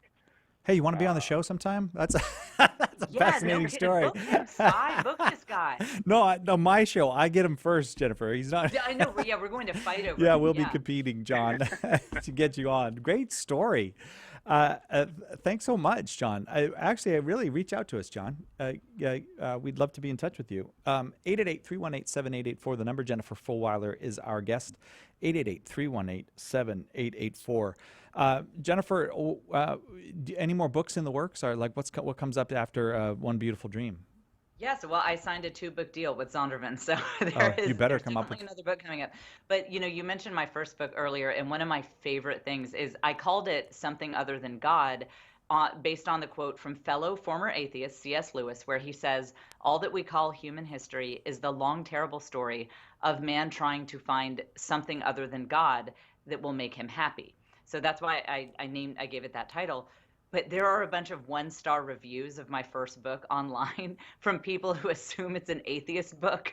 And they'll leave these 1-star reviews saying, "This book is terrible. I thought she found something other than God. Guys, she becomes Catholic at the end. This is terrible."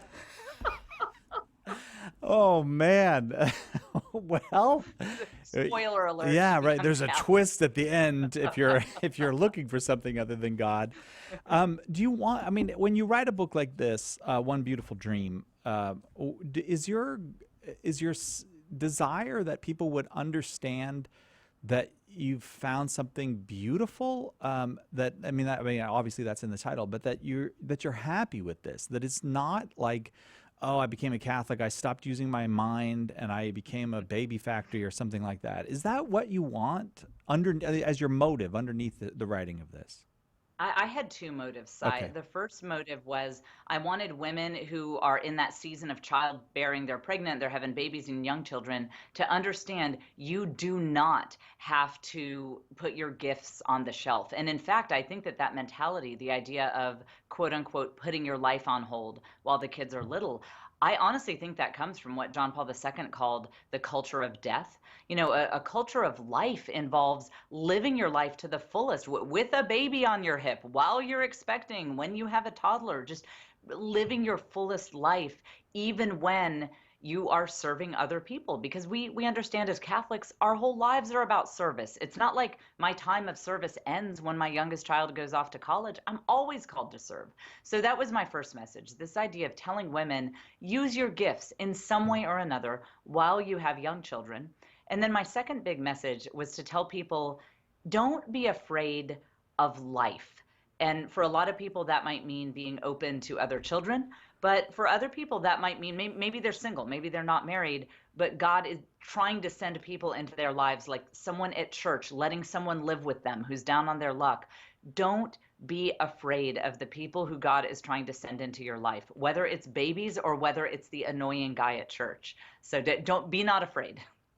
What a beautiful message. I wonder if you are, I'm sure you must have experienced this, but a woman who maybe can do things or wants to do things in a public life, like writing books or having a talk show or being a talk show host as you are, or maybe she, has a field that she wants to work in. It just doesn't seem that our society welcomes the woman with a baby on her hip.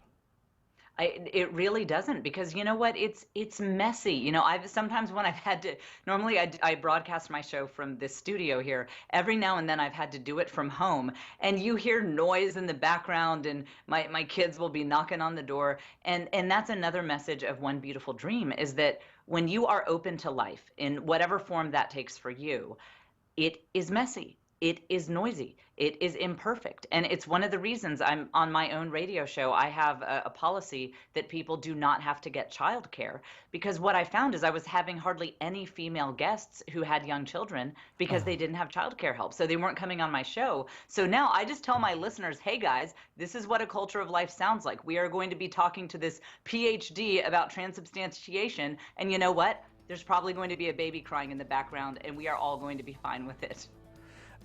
What a beautiful message, Jennifer Fulwiler. Thanks for writing the book. Thanks for taking the hour to talk about it with us.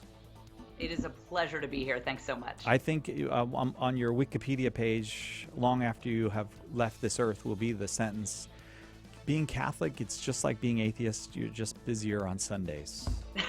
I love it. Let's do it. Even though that is not your sentiment, you can really. One Beautiful Life has been an astonishing success. You can get it anywhere that books are sold. I hope you will. It's a partnership publication from Ignatius Press and Zondervan Publishing. Jennifer Fulwiler, you can find each day on a satellite radio, a Sirius XM satellite radio. Tomorrow, 2 big, giant hours of open forum. If you've got any question on the life, the faith, the history of the Catholic Church, that is your chance to call. We'll see you then, God willing, on Catholic Answers Live.